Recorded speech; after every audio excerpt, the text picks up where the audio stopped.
Laura. Thank you. There's a very important cardinal who said that the Pope is going to enter the United States as a migrant, and according to the Catholic News Service, immigration will be one of the most important themes of the Pope's visit.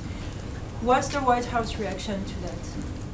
Well, again, I'll let the Pope speak for himself, and he'll obviously have an opportunity to describe his views on a range of topics, and I'll let him do that. I think the President's views on many of these issues is quite well known to everybody in this room, whether it comes to fighting for common sense, comprehensive immigration reform in this country, or ensuring that the United States steps up and continues to play a leading role in responding to the basic humanitarian needs of those fleeing violence from Syria. As you'll recall, the United States continues to be the largest donor of humanitarian assistance. That assistance is now up to $4.5 billion in terms of the financial contributions that the U.S. government has made to ongoing relief efforts in the Middle East. That's $1.6 billion this fiscal year alone.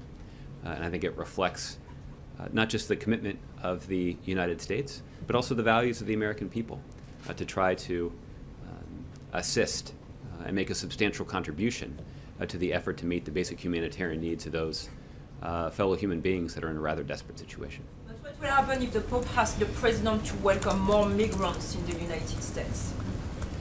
Well, again, I don't want to prejudge what may happen tomorrow, but you will recall that last week, or maybe it was the week before, we made an announcement that the United States, upon the direct orders of the President, plans to take in at least 10,000 Syrian refugees in the next fiscal year. And you saw the announcement from Secretary Kerry about the stepped-up efforts of the United States to take refugees from all over the world. We've discussed before that there is a very specific United Nations designation when it comes to refugees. And in recent years, the United States has taken in more refugees through the United Nations, through that specific category of United Nations designated individuals, than the rest of the world combined.